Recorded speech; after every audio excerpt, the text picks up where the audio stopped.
프롤로그. 머릿속에 안개가 끼면 생각은 길을 잃는다. 마음 놓고 푹 쉰다는 말이 마치 딴 세상 이야기 같을 때가 있다. 잠깐 숨 돌리는 순간조차 과제, 업무, 공부, 육아, 어깨를 짓누르는 일거리가 떠올라 마음이 불편하기 때문이다. 늘 긴장 상태인데 생각은 자꾸 다른 길로 빠져버리고 정신줄을 잡기가 힘들다. 몸은 천근만근이고 집중이 안 되며 할 일도 잘 기억나지 않는다. 제대로 살아보려고 애쓰는 순간에도 정신은 제멋대로 어디론가 흘러간다. 오늘 하루를 왜 또 낭비했지? 창고를 치워야 하는데, 옷장 정리해야 되는데, 왜 이렇게 매사 무기력할까? 왜 자꾸 할 일을 깜빡하는 거지? 어째서 아무것도 마무리를 못할까? 난 대체 뭐가 문제일까? 전에는 꽤 많은 일을 해냈는데 대체 어떻게 그랬는지 기억도 안 나. 요즘은 하루하루 허덕이며 보내는 것 같은데. 얽히고 설킨 생각에 잠겨 시간을 또 할 일 없이 흘려보낸다. 공허한 기분이 든다. 쌓인 업무를 처리할 기회, 아이에게 뭐 하나라도 가르칠 시간, 즐거운 일을 하며 보낼 수도 있었던 소중한 여유를 또 날려버렸다는 자책이 이어진다. 불행인지 다행인지 몰라도 당신만 그런 것은 아니다. 정도는 다르지만 이런 기분에 젖어서 살아가는 사람들은 무척 많다. 현대인은 너무 많은 일, 직장, 학교, 인간관계, 가족 등 온갖 영역에서 요구하는 산더미 같은 짐을 지고서 시시각각 급변하는 불확실한 세상을 살아간다. 시끄러운 국내 정세, 가뭄, 화재, 기후변화로 인한 잦은 이상기온, 널뛰는 금융시장의 분위기, 최신 기술에 발맞추어야 한다는 부담감, 인공지능의 발달로 일자리를 잃을지도 모른다는 실직의 불안과 공포, 코로나와 같은 세계적 비상사태 등 세상이 던지는 끝없는 스트레스 요인 앞에서 우리는 그만 아득해지고 만다. 엎친 데 덮친 격으로 스마트폰은 뭐든 즉각 처리해야 하는 분위기를 조성한다. 하루 24시간 연락할 수 있고 언제든 응답해야 할 것만 같은 부담감을 안겨준다. 현대인들은 사회의 분주한 속도에 뒤처지지 않고 생산성을 유지하기 위해 메시지, 이메일, 데이트 어플, 전화, 속보, SNS 알림을 확인하고 또 확인한다. 이런 요인에 얼마나 영향을 받는지는 사람마다 다르겠지만 사회 전체적으로 보면 이로 인해 발생하는 스트레스의 총량은 엄청나다. 상담을 진행하면서 겁이 나고 살얼음판을 걷는 것 같고 아슬아슬하고 가슴 졸이는 느낌에 사로잡혀 있다는 말을 자주 듣는다. 이렇게 불안한 시대를 살아내는 것만으로도 힘든데 자신이나 가족의 질병, 이혼, 결별, 배우자의 외도, 실직, 출산 등 살면서 만나는 스트레스 요인까지 추가된다면 정신줄을 똑바로 잡고 있을 힘이 빠져버린다.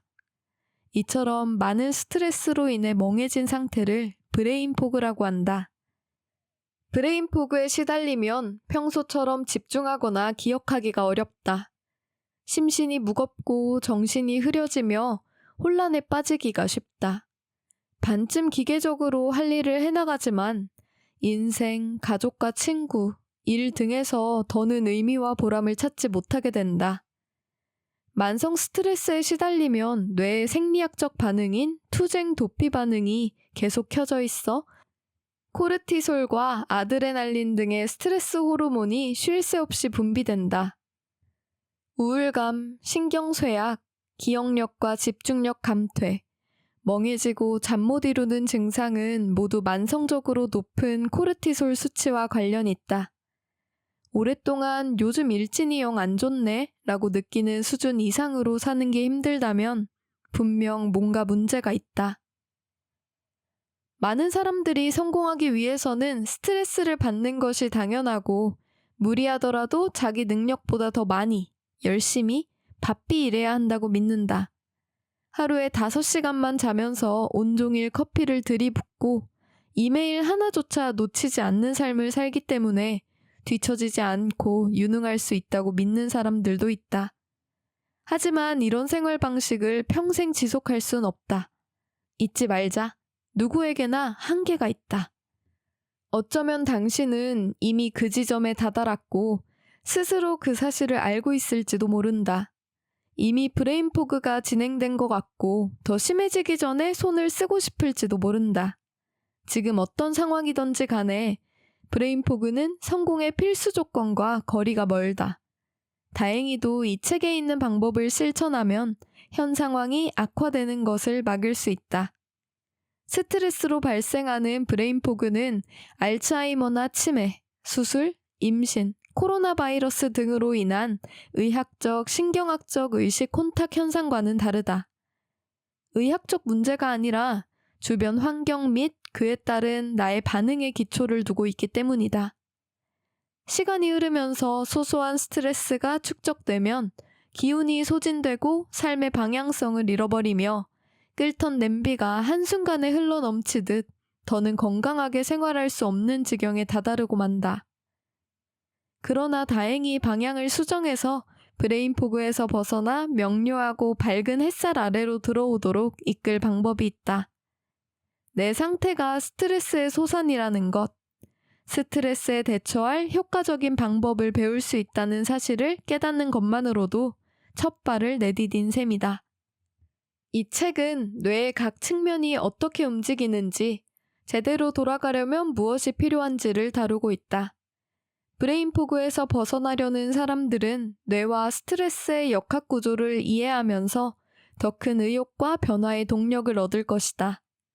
이 책에서는 스트레스로 인한 브레인 포그의 주요 증상들을 설명하고 각 증상에서 빠져나오는 최적의 처방을 제시한다. 이를테면 멍해지는 증상을 인지하고 현재 자신의 문제를 제대로 파악하는 방법, 스트레스로 인한 브레인 포그의 특징인 무력감을 이겨내는 뇌 재구성 방법 등을 익힌다. 이 책에서 소개하는 브레인 포그 극복법은 모두 실천하기 쉬울 뿐더러 인지행동 치료, 수용 전념 치료, 마음 챙김 연습, 신경과학 분야의 연구를 통해 효과가 이미 입증된 것들이다.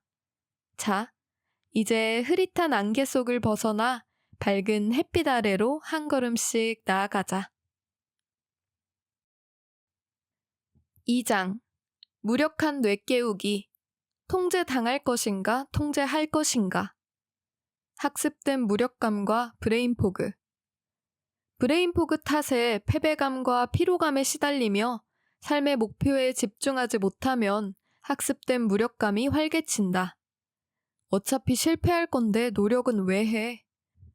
학습된 무력감이 뿌리내리면 툭하면 포기하게 된다. 주어진 상황 안에서 무언가 해보거나 상황을 딛고 일어서지 않고 이젠 아무것도 해낼 수 없어 라고 체념한다. 실직 위기, 해고, 외로움, 인간관계 문제, 정치적 불안, 질병 등 살면서 부딪히는 난관에 지혜롭게 대처하지 못한다. 브레인 포그를 해결할 능력이 없는 것이다. 성격 심리학에서 통제 위치는 개인이 자신의 성공이나 실패에 얼마나 책임을 느끼는지를 가리킨다. 라틴어로 로쿠스는 위치를 뜻한다. 나의 통제 위치는 내 삶을 통제하는 힘이 내게 있는지 아니면 내가 영향을 미치지 못하는 외부 존재에게 있는지에 따라 결정된다. 통제 위치에 대한 연구는 폭넓게 이루어져 왔다. 내재적 통제 위치는 건강에 도움이 되는 행동을 하고 마음의 안정을 경험하며 인간관계에서 만족감을 느끼고 일에서 성취감을 갖는 데 중요한 요소다. 노아처럼 통제 위치가 외부에 있고 삶의 향방이 외적 요인에 달려있다고 느끼면 브레인 포그에 반응하는 과정에서 우울해지거나 과음 같은 나쁜 습관에 빠지기가 쉽다. 나의 통제 위치를 바꾸고 스트레스를 유발하는 환경에 대응하는 등 내가 통제할 수 있는 일을 책임지는 법을 배우면 무력해지거나 체념하지 않고 건전한 방법으로 브레인 포그에 대처할 수 있다. 명심해야 할 점이 있다. 통제 위치가 내재적이라 해서 삶을 완벽히 제어할 수 있는 것은 아니다.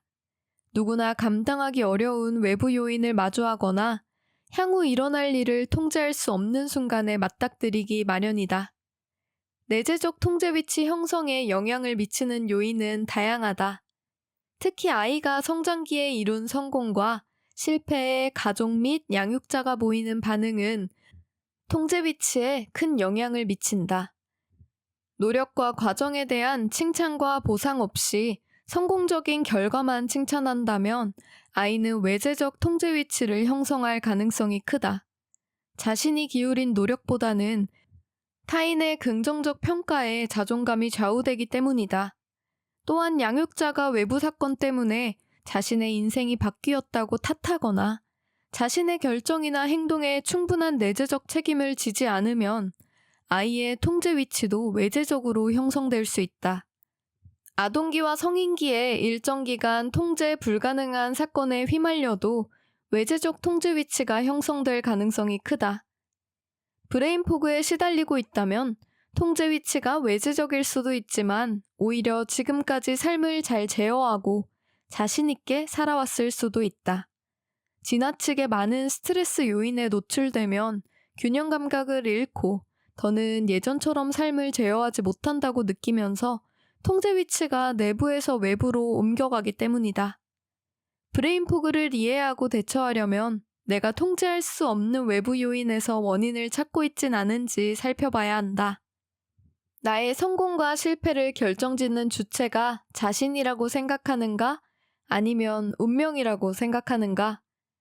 살면서 겪는 난관 때문에 계속 화나고 속상하다면 기분이 널뛸 때 누구를 탓하는지 생각해보자.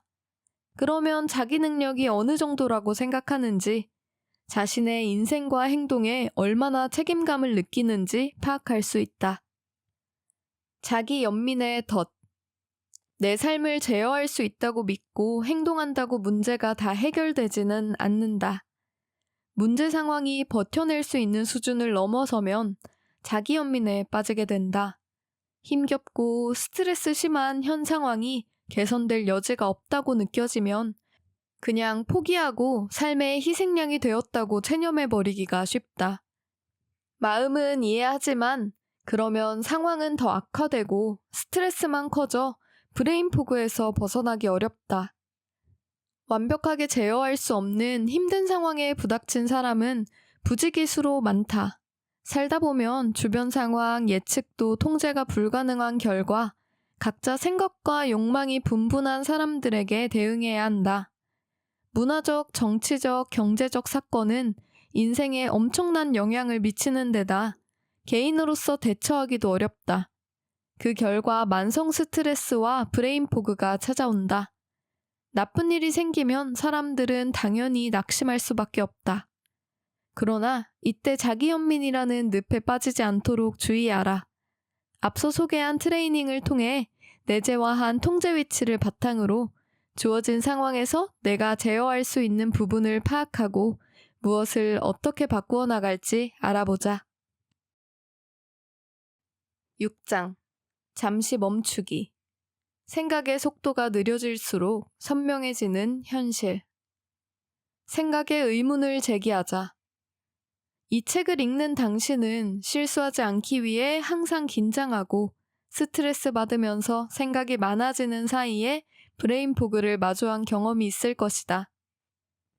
그러나 최악의 시나리오를 예상한다고 해서 그런 일이 발생할 가능성이 줄어들진 않는다. 오히려 감정 에너지만 소진하는 바람에 정작 난관을 실제로 맞닥뜨리면 제대로 대처할 기운도 남지 않을 뿐이다. 생각이 떠오를 때마다 기정사실로 여긴다면 어떤 일이 일어날까? 시험 점수가 한 번 낮게 나오면 이제 좋은 대학에 가긴 틀렸어 라고 생각한다. 비행기가 난기류 탓에 약간 흔들리면 이러다 추락하면 어떡하지? 불안해한다. 중요한 회의에 가는 길에 차가 고장나면 항상 나한테는 나쁜 일만 생긴다니까 비관한다. 사교 행사에서 혼자 서 있게 되면 다들 날 피하는군 이라고 슬퍼한다. 이처럼 최악의 가능성을 상정하는 생각은 주어진 상황에 효과적으로 대처할 수 없도록 우리를 패닉 상태에 몰아넣는다. 다행히도 이런 생각을 물리칠 효과적 전략이 있다. 평소 최악의 상황을 상상하는 편이라면 부정적 결론을 내리기 전에 문제를 좀 더 현실적으로 바라보자. 자신에게 거짓말을 하라는 뜻이 아니라 가장 확률이 크거나 논리적인 가능성을 고찰하라는 말이다. 먼저 데네피즐이 생산하는 최악의 시나리오를 떠올리고 이어 최선의 시나리오를 상상하며 효과적이다. 가장 가능성이 큰 시나리오는 그 사이 어딘가에 있을 것이다. 위의 경우처럼 발표를 맡은 중요한 업무 회의에 가는 길에 차가 고장났다고 가정하자. 아래 질문에 답하면서 최악, 최선, 가장 가능성 큰 시나리오는 무엇일지 생각해보자. 1. 최악의 결과는 무엇일까? 예, 해고될 것이다. 2. 최선의 결과는 무엇일까? 예, 회의가 연기 또는 취소되어 다들 내가 지각한 줄도 모를 것이다. 3. 가장 가능성이 큰 시나리오는 무엇일까? 예, 회의에 지각하는 상황을 바꿀 수는 없다. 하지만 나는 문제를 해결하기 위해 최선을 다할 것이다. 이런 식으로 한 발짝 물러나 생각하면 상황을 현실적으로 이해하게 되어 스트레스를 줄이고 효과적으로 대응할 수 있다. 최악의 상상만 하는 습관을 버리고 객관적 시각을 도입하는 또 다른 방법은 내 걱정거리나 스트레스 요인을 뒷받침하거나 반박할 근거를 떠올리는 것이다. 사교 행사에서 혼자 서 있고 대화에 끼지 못한다고 치자. 여기는 내가 있을 곳이 아닌 것 같고 남들에게 비호감으로 보였을지 모른다는 걱정이 고개를 든다. 여기서 잠깐 멈추고 걱정을 뒷받침하거나 반박할 근거를 찾아보자. 내가 비호감일지도 모른다는 생각을 뒷받침할 근거. 사교 행사에 왔는데 아무도 내게 말을 걸지 않는다. 다들 내가 여기 온 줄도 모르는 것 같다. 내가 비호감일지도 모른다는 생각을 반박할 근거. 이 행사장을 벗어나면 나를 좋아하고 나와 어울리고 싶어하는 사람들도 많다. 나는 소수의 사람들과 더 잘 어울린다. 이렇게 근거를 떠올리면 최악의 결론을 내리기 전에 객관적 시각을 견지할 수 있다. 사람은 누구나 힘든 일을 겪는다. 인생은 원래 그렇다. 온갖 걱정을 다 해도 가끔은 힘든 일이 생긴다. 자동적으로 괴롭고 비관적인 결론을 내리지 말자. 나를 진정시키고 편안하게 해주며 상황을 제어하고 있다는 느낌을 주는 결론을 내자. 처음에는 그런 결론이 지나치게 긍정적이고 거짓 같을지 몰라도 일단 그렇게 생각하자. 시간이 지나면 긍정적인 결론이 점점 더 자연스럽게 느껴질 것이다. 잘못된 결론의 흔한 유형. 하던 대로 잘못된 결론을 내린다면 곧 자각해야 한다. 잘못된 결론을 내는 대신 상황에 효과적으로 대처할 수 있고 마음이 편해지는 결론을 추구하겠다고 마음먹자. 사람들이 자주 빠져들지만 실은 스트레스만 가중하는 잘못된 결론 몇 가지를 소개한다. 상황에 현실적으로 대처할 수 있는 생각도 덧붙였다. 최악을 상상하기. 나쁜 일이 일어나면 최악의 시나리오가 펼쳐질 거라고 지레짐작한다. 불확실한 상황을 확실하게 하기. 뇌는 불확실성이 삶의 일부라는 사실을 받아들이는 대신 나름의 답을 찾아 나선다. 예, 건강검진을 받을 때가 됐는데 혹시 암이면 어떡하지? 현실적인 생각. 내가 알 수도 없는 일을 걱정할 필요는 없어. 사실을 알게 될 때까지 운명에 맡기자. 또는 머리만 아플 뿐 어떤 결론도 낼 수 없으니 아무 생각하지 말자. 흑백 논리. 말 그대로 중간이 없는 경우다. 예? 이 프로젝트를 너무 늦게 시작했잖아. 절대 제때 끝내지 못할 거야. 현실적인 생각. 전에도 프로젝트를 늦게 시작한 적이 있었는데 아무 일도 없었지. 남은 시간 동안 최선을 다하자. 평가하기. 구제불능, 따분한 인간 등 자신과 타인의 가치를 한마디로 평가한다. 예. 이 업무용 프로그램은 도통 이해가 안 돼. 팀 내에서도 내가 제일 덜 떨어졌지. 현실적인 생각. 누구나 장단점이 있어. 프로그램을 다루는 구체적인 방법을 배우고 익혀나가면 돼. 비현실적인 기대. 나 자신, 나아가 남들까지도 정해진 방식으로 행동하지 않으면 돌이킬 수 없는 결과가 따르리라는 완벽주의적 사고방식을 지니고 있다. 예.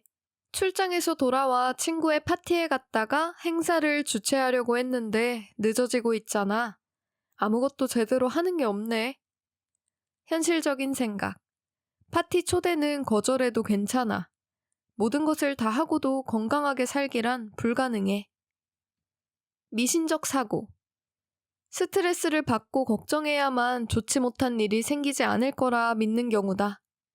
실상은 걱정할수록 불안감만 커져서 객관적으로 생각하고 상황에 대처하기가 너무 어렵다. 예. 모모에 대해 걱정하지 않으면 나쁜 일이 일어날 거야. 현실적인 생각. 걱정한다고 해서 그 일이 벌어질 확률이 높아지거나 낮아지진 않아. 과거의 경험에 기반한 추론. 과거에 좋지 않은 순간이나 정보를 하나 골라서 언제나 같은 문제를 겪으리라 결론 짓는다. 예? 사람들은 항상 날 떠나려고 해. 난 절대 동반자를 만나지 못할 거야. 현실적인 생각. 모든 연애는 새로운 가능성을 지닌 또 다른 시작이지. 예? 나한테는 꼭 이런 일만 생긴다니까. 현실적인 생각. 그런 일이 일어나지 않았던 때를 돌이켜보자. 예? 승진 기회에서 밀려났잖아. 평생 과장 신세를 못 면하겠지? 현실적인 생각. 지금 부족한 부분을 찾아내서 다음 승진 때는 꼭 기회를 잡자. 자기회의. 어려운 상황이나 부정적인 미래의 시나리오에 대응할 때 나의 역량을 깎아내린다. 예. 그런 일이 일어나면 나는 콱 죽어버릴 거야. 현실적인 생각. 그런 일이 일어나도 나는 잘 헤쳐나갈 거야. 해결 방법이 있을 거야. 예. 그 건은 절대 해결하지 못할 거야. 현실적인 생각. 그 일이 일어나지 않기를 바라지만 혹시 일어난다면 내 생각보다 더 현명하게 처리할 수 있을 거야. 이렇게 잘못된 결론에 도달하는 경로를 파악하면 스트레스를 줄이고 삶과 난관을 현실적으로 이해할 수 있다. 8장. 내면의 자아와 한 팀 이루기. 마음의 날개를 달아주는 긍정의 말. 자존감과 뇌. 유전자, 환경적 경험, 기질. 이 모두는 상호작용을 통해 뇌의 지속적인 청사진을 만들어낸다. 우리의 시냅스가 상호작용하는 방식은 지금까지 형성된 자기 이미지를 반영한다. 즉, 지금까지 살면서 내가 얼마나 훌륭하고 유능하며 사랑스러운 사람이라 믿게 되었는지 보여주는 것이다. 부정적 자기 이미지는 어린 시절부터 형성된다. 자신이 남들과 다르며 고립되었다는 느낌을 주는 어린 시기의 스트레스, 트라우마, 가족관계, 힘든 사건 등이 원인이다. 양육자, 교사, 코치가 과정보다 결과를 강조해도 아이들의 자존감에 상처를 줄 수 있다. 이를테면 자신을 돌보는 방식, 행복을 주는 것, 혼자서도 즐거운 시간을 보내는 방법을 알아가는 과정 대신 성적, 직장, 인간관계 등에서의 성공적 결과를 강조하는 시기다. 그런가 하면 성인이 된 뒤 실망스러운 일을 잇따라 겪으면서 자존감이 낮아지기도 한다. 만성적으로 자기 자신을 부정적으로 생각하면 부정적 자기 이미지가 뇌에 각인된다. 자신이 약하다고 느끼고 난관에 부딪히고 혼자라고 생각할 때마다 뇌는 부정적 자아상을 끄집어내어 전에 그랬듯 뼈아픈 생각의 행진을 시작한다. 뇌는 부정적 편향을 가지고 있다. 부정적 편향은 긍정적 경험보다 부정적 경험을 더 잘 기억하고 머릿속으로 반복 재생하는 특성이다. 훌륭한 성과를 내고 자존감이 올라간 날 갑자기 작고 부정적인 사건이 하나 일어나면 뇌는 그 일에 집착해서 긍정적인 성과를 깡그리 잊어버린다. 이런 경향은 생존 메커니즘의 일환이다. 부정적 경험에 초점을 맞추어야만 초원에 있는 거대한 맹수 같은 위협을 예측하고 자신을 보호할 수 있기 때문이다. 그러나 부정적 자기 이미지를 계속 상기하면 현실과는 동떨어진 부정적 자아상에 자신을 가둬버린다. 내가 부족하다는 생각이 습관으로 굳어지면 약간의 자극만 받아도 뇌의 뉴런이 부정적인 이야기를 떠올리거나 패배감을 느끼게 된다. 뉴런 네트워크가 익숙한 패턴의 자기 회의와 자기 비판을 게시한다. 새로운 부정적 생각이 과거의 부정적 생각을 떠올리게 만들며 악순환이 반복되는 것이다. 뇌의 부정적 회로가 그대로 유지되는 이유는 우리가 자기 가치에 대한 부정적 이야기를 반복해서 되뇌기 때문이다. 상황을 다르게 볼 기회를 주지 않으면 뇌는 같은 곳에 못 박혀 있게 된다. 뇌는 새로운 일을 반복적으로 해야만 그에 적응하며 변화한다. 자존감이 낮아지는 과정은 자존감을 올리기 위해 밟아야 하는 과정과 같다. 건강한 방식으로 나 자신을 대하고 긍정적 이야기를 들려주면 새로운 뉴런 패턴이 만들어진다. 내가 유능하다는 느낌을 주는 새로운 삶의 경험에 노출될 때마다 뇌의 회로는 변한다. 자기 공감을 실천하고 새로운 행동을 할수록 뇌는 전보다 쉽게 나에 대한 긍정적 감각을 떠올린다. 패배하고 좌절할 때마다 따뜻하고 다정한 태도로 나를 대하자. 그런 다음 자신에 대한 부정적 고정관념을 뒤집을 새로운 활동을 시작하자. 내면의 회초리에 맞서라. 나를 비판하는 내면의 목소리를 마주하기 전에 잠깐 생각해보자. 누군가 내게 사랑스러운 어린아이를 맡겼다면 나는 그 아이를 어떻게 대할까? 아이가 친구나 학업 때문에 힘들어할 때마다 아이가 과거에 겪었던 좌절을 모두 상기시켜줄까? 시무룩해진 아이에게 소리를 지르고 창피를 줄까? 아이의 능력이 부족하다고 말할까? 남을 만족시키지 못하고 완벽하지 않으면 아무도 널 사랑하지도 함께 어울리지도 않을 거라고 말하겠는가? 혼자 캄캄한 방에 들어앉아 불량식품을 먹으며 네 인생이 얼마나 한심한지 생각하라고 윽박지르겠는가? 창피스러울 뿐 아무도 마음 써주지 않을 테니 무엇 때문에 속상한지 남에게 이야기하지 말라고 가로막겠는가? 아마도 무슨 소리? 난 절대 남을 그렇게 대하지 않아 라고 생각할 것이다. 이제 당신이 자신에게 어떻게 말하는지 생각해보라. 내 경험과 나를 둘러싼 모든 것들에 대해 의견을 내고 분석하며 평가하는 내면의 목소리는 어떻게 말하고 있을까? 누구나 내면의 목소리를 가지고 있다. 내면의 목소리는 공기처럼 항상 그 자리에 있다. 내면의 목소리는 나를 높이 날게 만들 수도 절름발이 신세로 전락시킬 수도 있다. 내면의 목소리가 비판을 일삼고 창피를 주며 혹독한 어조로 꾸짖는다면 스스로 무덤을 파는 결과를 낳는다. 가끔 내담자에게 좌절이나 난관, 힘겨운 감정에 대해 머릿속에서 맴도는 생각을 소리내어 말해보라고 권한다. 그러면 다들 자신에게 얼마나 심하게 말하는지 깨닫고 충격을 받는다. 너무나 오랫동안 반복되는 부정적 목소리와 함께 살아온 탓에 그런 말이 얼마나 자신의 발목을 잡는지도 몰랐던 것이다. 나는 나의 가장 든든한 지원군이어야 한다. 내가 내 편이 되어주지 않는다면 브레인 포그를 포함한 어떤 문제에서도 벗어나기 어렵다. 내면의 자아와 한 팀이 될 수 있도록 아래의 이야기를 나 자신에게 들려주자. 너는 지금 모습 이대로 멋진 사람이야. 너 자체로 충분해. 우리는 함께 이 문제를 해결할 거야. 난관에 부딪혔을 때도 너는 가치 있는 사람이야. 너만 그런 건 아니야. 다른 사람들도 지금 너와 같은 감정을 느낀 적이 있어. 너를 사랑해. 나는 언제나 여기 머물면서 너가 길을 찾는 것을 도울 거야. 완벽한 건 따분해. 네 모습을 그대로 드러내면 모든 게 다 잘 될 거야. 누구나 어렵고 힘든 때가 있어. 너만의 문제가 아니야. 너는 세상의 모든 아름다움을 누릴 자격이 있어. 너의 가치는 사람들의 생각보다 훨씬 커.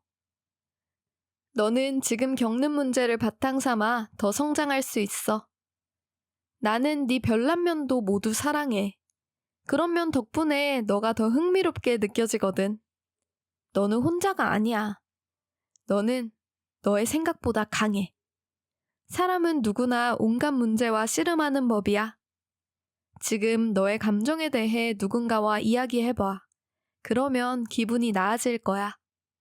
이 문제에 대해 도움을 청하는 게 좋겠어. 너 혼자서 대처하기에는 너무 큰일이야. 프롤로그. 머릿속에 안개가 끼면 생각은 길을 잃는다.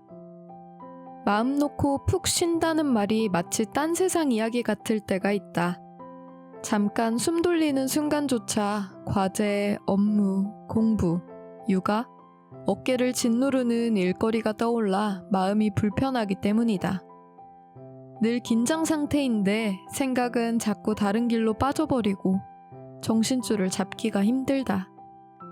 몸은 천근만근이고 집중이 안 되며 할 일도 잘 기억나지 않는다. 제대로 살아보려고 애쓰는 순간에도 정신은 제멋대로 어디론가 흘러간다. 오늘 하루를 왜 또 낭비했지? 창고를 치워야 하는데, 옷장 정리해야 되는데, 왜 이렇게 매사 무기력할까? 왜 자꾸 할 일을 깜빡하는 거지? 어째서 아무것도 마무리를 못할까? 난 대체 뭐가 문제일까? 전에는 꽤 많은 일을 해냈는데 대체 어떻게 그랬는지 기억도 안 나. 요즘은 하루하루 허덕이며 보내는 것 같은데. 얽히고 설킨 생각에 잠겨 시간을 또 할 일 없이 흘려보낸다. 공허한 기분이 든다. 쌓인 업무를 처리할 기회, 아이에게 뭐 하나라도 가르칠 시간, 즐거운 일을 하며 보낼 수도 있었던 소중한 여유를 또 날려버렸다는 자책이 이어진다. 불행인지 다행인지 몰라도 당신만 그런 것은 아니다. 정도는 다르지만 이런 기분에 젖어서 살아가는 사람들은 무척 많다. 현대인은 너무 많은 일, 직장, 학교, 인간관계, 가족 등 온갖 영역에서 요구하는 산더미 같은 짐을 지고서 시시각각 급변하는 불확실한 세상을 살아간다. 시끄러운 국내 정세, 가뭄, 화재, 기후변화로 인한 잦은 이상기온, 널뛰는 금융시장의 분위기, 최신 기술에 발맞추어야 한다는 부담감, 인공지능의 발달로 일자리를 잃을지도 모른다는 실직의 불안과 공포, 코로나와 같은 세계적 비상사태 등 세상이 던지는 끝없는 스트레스 요인 앞에서 우리는 그만 아득해지고 만다. 엎친 데 덮친 격으로 스마트폰은 뭐든 즉각 처리해야 하는 분위기를 조성한다. 하루 24시간 연락할 수 있고 언제든 응답해야 할 것만 같은 부담감을 안겨준다. 현대인들은 사회의 분주한 속도에 뒤처지지 않고 생산성을 유지하기 위해 메시지, 이메일, 데이트 어플, 전화, 속보, SNS 알림을 확인하고 또 확인한다. 이런 요인에 얼마나 영향을 받는지는 사람마다 다르겠지만 사회 전체적으로 보면 이로 인해 발생하는 스트레스의 총량은 엄청나다. 상담을 진행하면서 겁이 나고 살얼음판을 걷는 것 같고 아슬아슬하고 가슴 졸이는 느낌에 사로잡혀 있다는 말을 자주 듣는다. 이렇게 불안한 시대를 살아내는 것만으로도 힘든데 자신이나 가족의 질병, 이혼, 결별, 배우자의 외도, 실직, 출산 등 살면서 만나는 스트레스 요인까지 추가된다면 정신줄을 똑바로 잡고 있을 힘이 빠져버린다. 이처럼 많은 스트레스로 인해 멍해진 상태를 브레인 포그라고 한다. 브레인 포그에 시달리면 평소처럼 집중하거나 기억하기가 어렵다. 심신이 무겁고 정신이 흐려지며 혼란에 빠지기가 쉽다. 반쯤 기계적으로 할 일을 해나가지만 인생, 가족과 친구, 일 등에서 더는 의미와 보람을 찾지 못하게 된다. 만성 스트레스에 시달리면 뇌의 생리학적 반응인 투쟁 도피 반응이 계속 켜져 있어 코르티솔과 아드레날린 등의 스트레스 호르몬이 쉴 새 없이 분비된다. 우울감, 신경쇠약, 기억력과 집중력 감퇴, 멍해지고 잠 못 이루는 증상은 모두 만성적으로 높은 코르티솔 수치와 관련이 있다. 오랫동안 요즘 일진이 영 안 좋네 라고 느끼는 수준 이상으로 사는 게 힘들다면 분명 뭔가 문제가 있다. 많은 사람들이 성공하기 위해서는 스트레스를 받는 것이 당연하고 무리하더라도 자기 능력보다 더 많이, 열심히, 바삐 일해야 한다고 믿는다. 하루에 5시간만 자면서 온종일 커피를 들이붓고 이메일 하나조차 놓치지 않는 삶을 살기 때문에 뒤처지지 않고 유능할 수 있다고 믿는 사람들도 있다. 하지만 이런 생활 방식을 평생 지속할 순 없다. 잊지 말자. 누구에게나 한계가 있다. 어쩌면 당신은 이미 그 지점에 다다랐고 스스로 그 사실을 알고 있을지도 모른다. 이미 브레인 포그가 진행된 것 같고 더 심해지기 전에 손을 쓰고 싶을지도 모른다. 지금 어떤 상황이든지 간에 브레인 포그는 성공의 필수 조건과 거리가 멀다. 다행히도 이 책에 있는 방법을 실천하면 현 상황이 악화되는 것을 막을 수 있다. 스트레스로 발생하는 브레인 포그는 알츠하이머나 치매, 수술, 임신, 코로나 바이러스 등으로 인한 의학적, 신경학적 의식 혼탁 현상과는 다르다. 의학적 문제가 아니라 주변 환경 및 그에 따른 나의 반응의 기초를 두고 있기 때문이다. 시간이 흐르면서 소소한 스트레스가 축적되면 기운이 소진되고 삶의 방향성을 잃어버리며 끓던 냄비가 한순간에 흘러넘치듯 더는 건강하게 생활할 수 없는 지경에 다다르고 만다. 그러나 다행히 방향을 수정해서 브레인 포그에서 벗어나 명료하고 밝은 햇살 아래로 들어오도록 이끌 방법이 있다.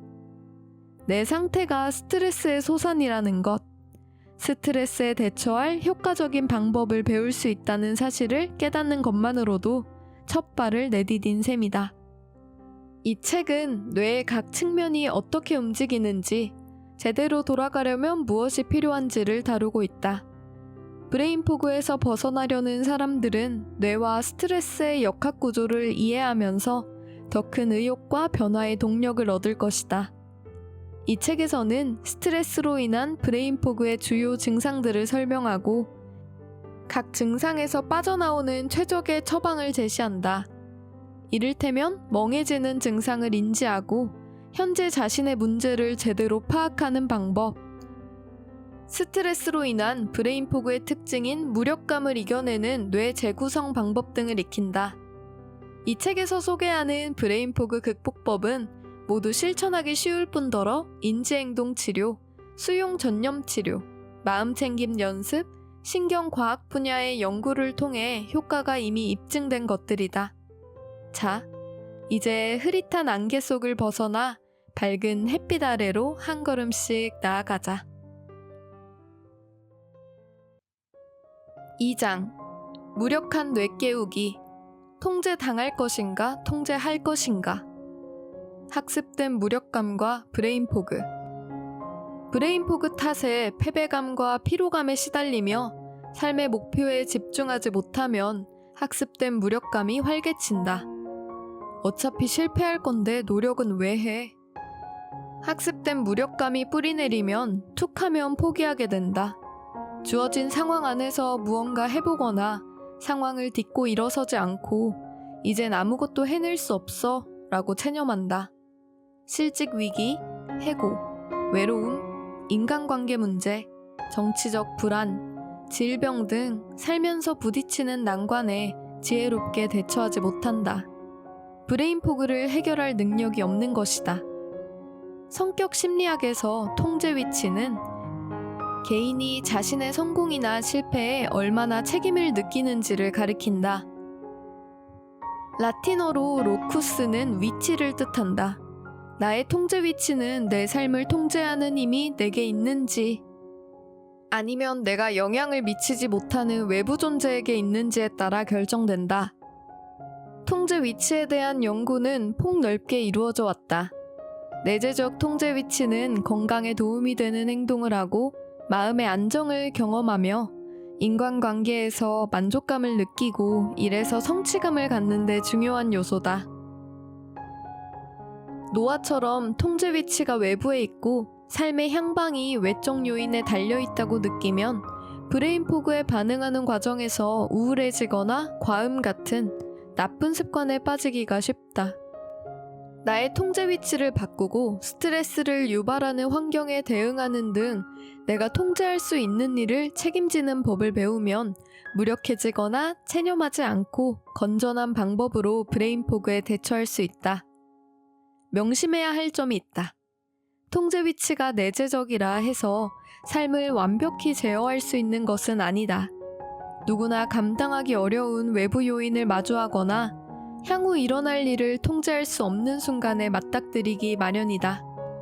내재적 통제 위치 형성에 영향을 미치는 요인은 다양하다.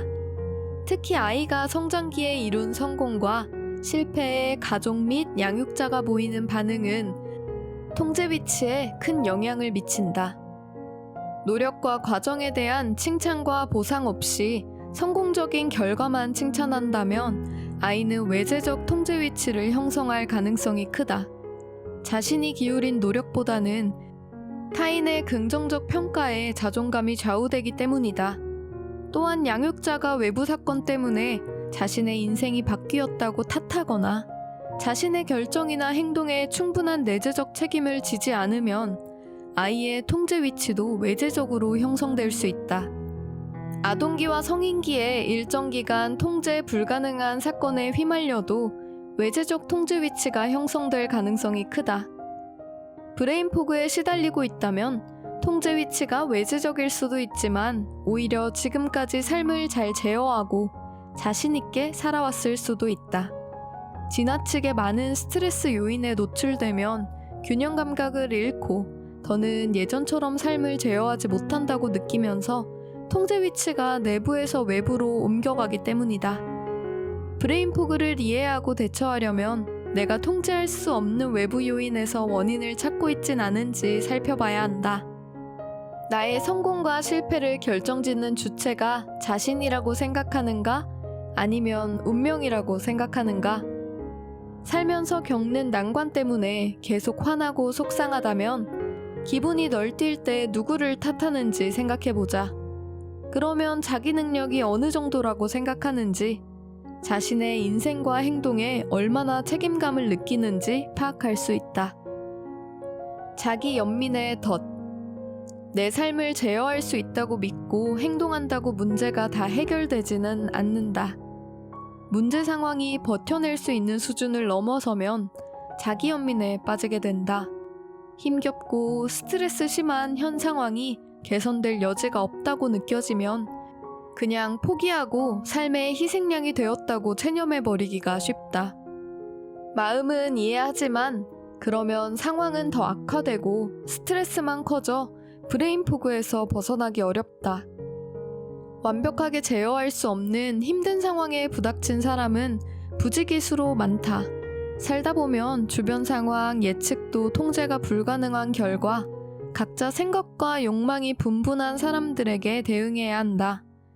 문화적, 정치적, 경제적 사건은 인생에 엄청난 영향을 미치는 데다 개인으로서 대처하기도 어렵다. 그 결과 만성 스트레스와 브레인 포그가 찾아온다. 나쁜 일이 생기면 사람들은 당연히 낙심할 수밖에 없다. 그러나 이때 자기연민이라는 늪에 빠지지 않도록 주의하라. 앞서 소개한 트레이닝을 통해 내재화한 통제 위치를 바탕으로 주어진 상황에서 내가 제어할 수 있는 부분을 파악하고 무엇을 어떻게 바꾸어 나갈지 알아보자. 6장. 잠시 멈추기. 생각의 속도가 느려질수록 선명해지는 현실. 생각에 의문을 제기하자.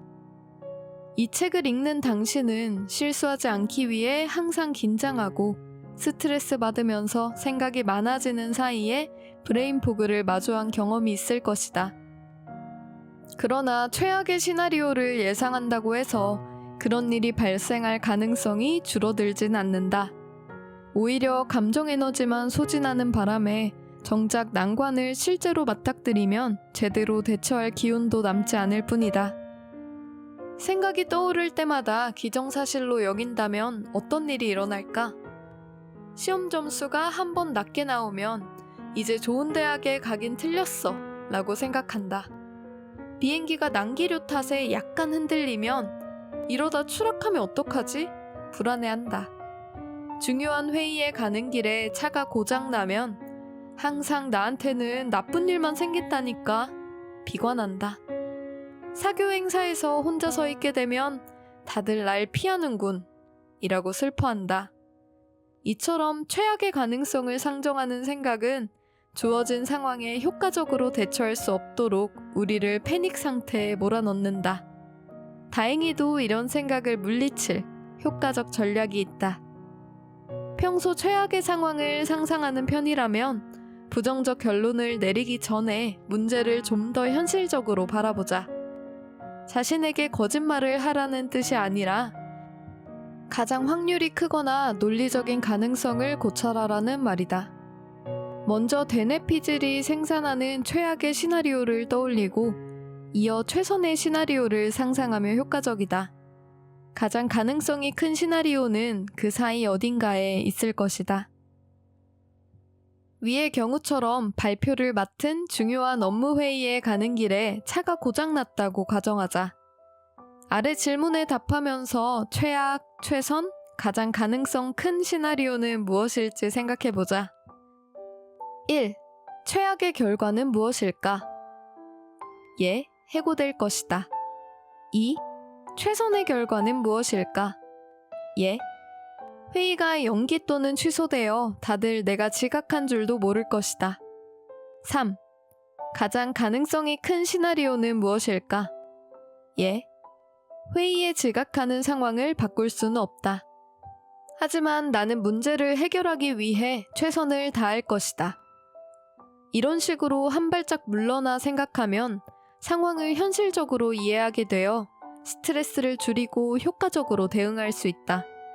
최악의 상상만 하는 습관을 버리고 객관적 시각을 도입하는 또 다른 방법은 내 걱정거리나 스트레스 요인을 뒷받침하거나 반박할 근거를 떠올리는 것이다. 사교 행사에서 혼자 서 있고 대화에 끼지 못한다고 치자. 여기는 내가 있을 곳이 아닌 것 같고 남들에게 비호감으로 보였을지 모른다는 걱정이 고개를 든다. 여기서 잠깐 멈추고 걱정을 뒷받침하거나 반박할 근거를 찾아보자. 내가 비호감일지도 모른다는 생각을 뒷받침할 근거. 사교 행사에 왔는데 아무도 내게 말을 걸지 않는다. 다들 내가 여기 온 줄도 모르는 것 같다. 내가 비호감일지도 모른다는 생각을 반박할 근거. 이 행사장을 벗어나면 나를 좋아하고 나와 어울리고 싶어하는 사람들도 많다. 나는 소수의 사람들과 더 잘 어울린다. 이렇게 근거를 떠올리면 최악의 결론을 내리기 전에 객관적 시각을 견지할 수 있다. 사람은 누구나 힘든 일을 겪는다. 인생은 원래 그렇다. 온갖 걱정을 다 해도 가끔은 힘든 일이 생긴다. 자동적으로 괴롭고 비관적인 결론을 내리지 말자. 나를 진정시키고 편안하게 해주며 상황을 제어하고 있다는 느낌을 주는 결론을 내자. 처음에는 그런 결론이 지나치게 긍정적이고 거짓 같을지 몰라도 일단 그렇게 생각하자. 시간이 지나면 긍정적인 결론이 점점 더 자연스럽게 느껴질 것이다. 잘못된 결론의 흔한 유형. 하던 대로 잘못된 결론을 내린다면 곧 자각해야 한다. 잘못된 결론을 내는 대신 상황에 효과적으로 대처할 수 있고 마음이 편해지는 결론을 추구하겠다고 마음먹자. 사람들이 자주 빠져들지만 실은 스트레스만 가중하는 잘못된 결론 몇 가지를 소개한다. 상황에 현실적으로 대처할 수 있는 생각도 덧붙였다. 최악을 상상하기. 나쁜 일이 일어나면 최악의 시나리오가 펼쳐질 거라고 지레짐작한다. 불확실한 상황을 확실하게 하기. 뇌는 불확실성이 삶의 일부라는 사실을 받아들이는 대신 나름의 답을 찾아 나선다. 예, 건강검진을 받을 때가 됐는데 혹시 암이면 어떡하지? 현실적인 생각. 내가 알 수도 없는 일을 걱정할 필요는 없어. 사실을 알게 될 때까지 운명에 맡기자. 또는 머리만 아플 뿐 어떤 결론도 낼 수 없으니 아무 생각하지 말자. 흑백 논리. 말 그대로 중간이 없는 경우다. 예? 이 프로젝트를 너무 늦게 시작했잖아. 절대 제때 끝내지 못할 거야. 현실적인 생각. 전에도 프로젝트를 늦게 시작한 적이 있었는데 아무 일도 없었지. 남은 시간 동안 최선을 다하자. 평가하기. 구제불능, 따분한 인간 등 자신과 타인의 가치를 한마디로 평가한다. 예.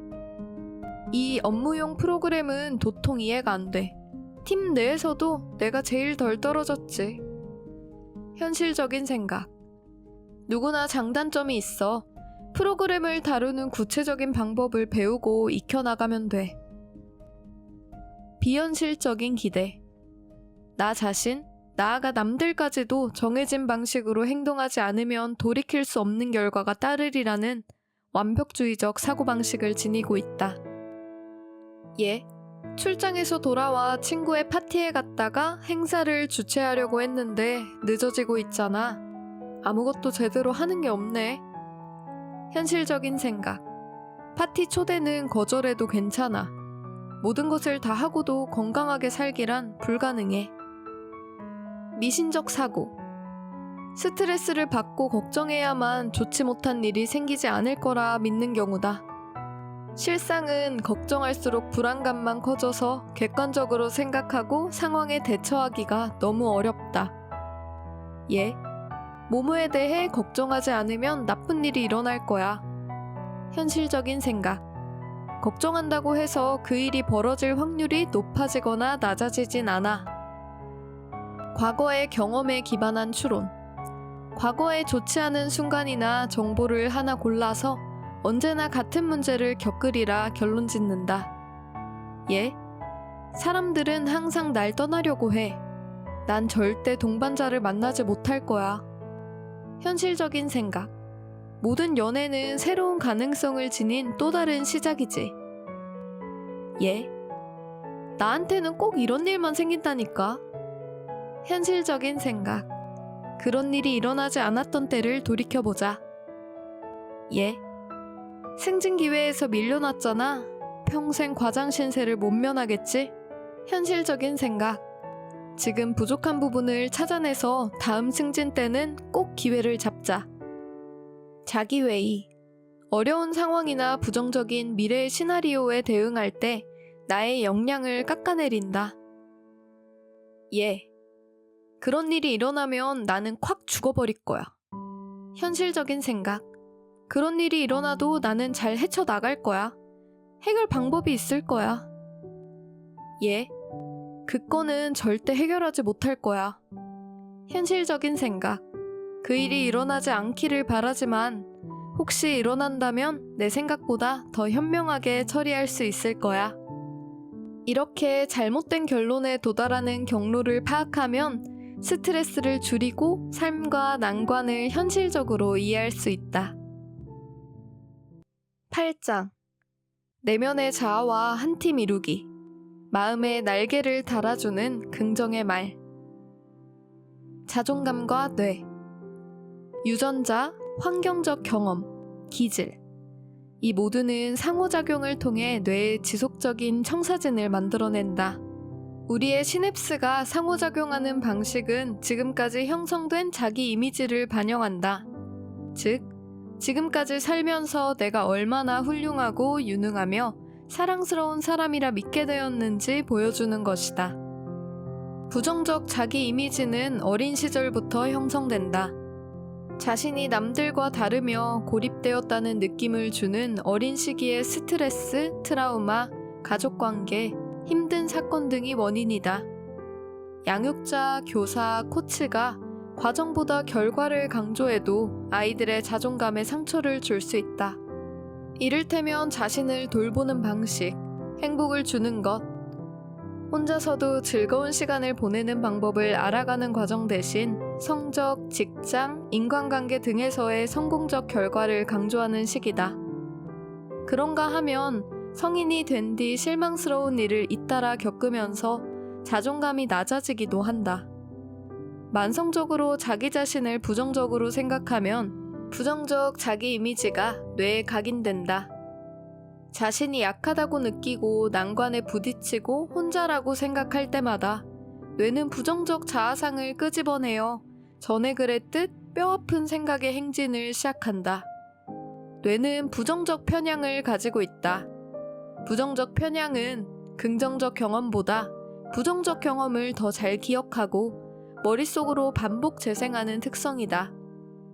훌륭한 성과를 내고 자존감이 올라간 날 갑자기 작고 부정적인 사건이 하나 일어나면 뇌는 그 일에 집착해서 긍정적인 성과를 깡그리 잊어버린다.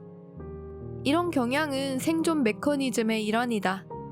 부정적 경험에 초점을 맞추어야만 초원에 있는 거대한 맹수 같은 위협을 예측하고 자신을 보호할 수 있기 때문이다.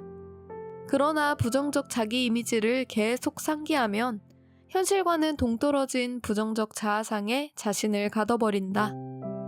내가 부족하다는 생각이 습관으로 굳어지면 약간의 자극만 받아도 뇌의 뉴런이 부정적인 이야기를 떠올리거나 패배감을 느끼게 된다. 뉴런 네트워크가 익숙한 패턴의 자기회의와 자기 비판을 게시한다. 새로운 부정적 생각이 과거의 부정적 생각을 떠올리게 만들며 악순환이 반복되는 것이다. 뇌의 부정적 회로가 그대로 유지되는 이유는 우리가 자기 가치에 대한 부정적 이야기를 반복해서 되뇌기 때문이다. 상황을 다르게 볼 기회를 주지 않으면 뇌는 같은 곳에 못 박혀 있게 된다. 뇌는 새로운 일을 반복적으로 해야만 그에 적응하며 변화한다. 자존감이 낮아지는 과정은 자존감을 올리기 위해 밟아야 하는 과정과 같다. 건강한 방식으로 나 자신을 대하고 긍정적 이야기를 들려주면 새로운 뉴런 패턴이 만들어진다. 내가 유능하다는 느낌을 주는 새로운 삶의 경험에 노출될 때마다 뇌의 회로는 변한다. 자기 공감을 실천하고 새로운 행동을 할수록 뇌는 전보다 쉽게 나에 대한 긍정적 감각을 떠올린다. 패배하고 좌절할 때마다 따뜻하고 다정한 태도로 나를 대하자.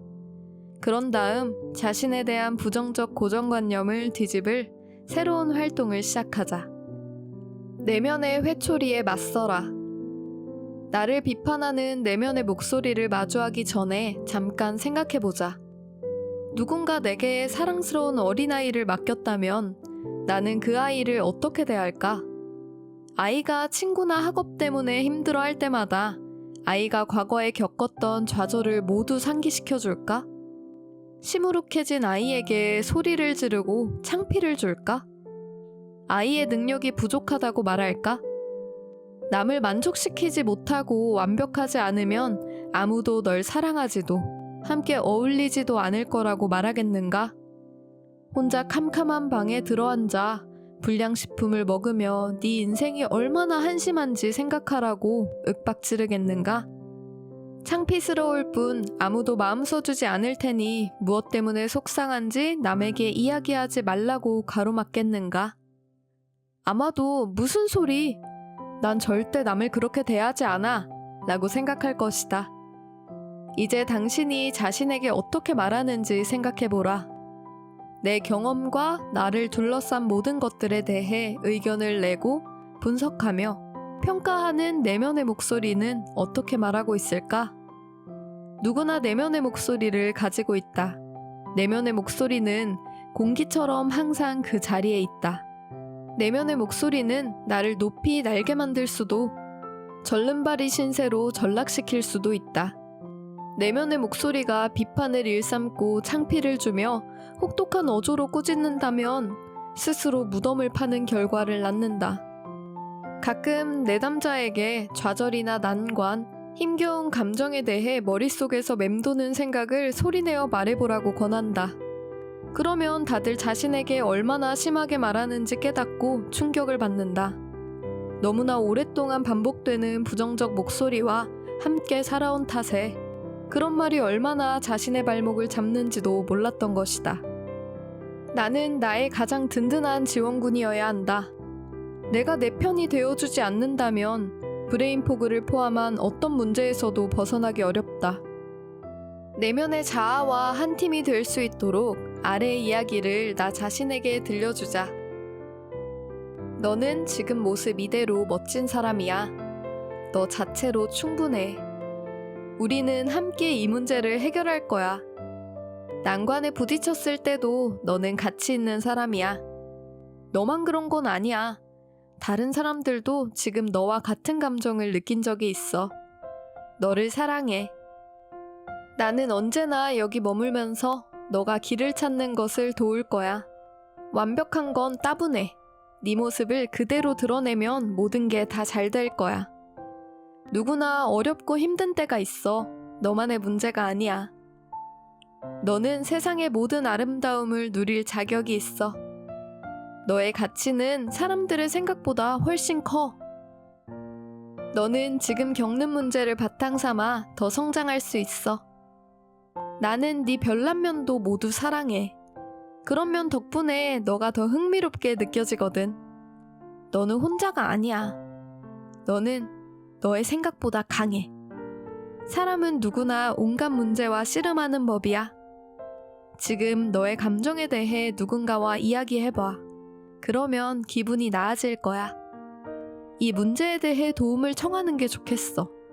너 혼자서 대처하기에는 너무 큰일이야.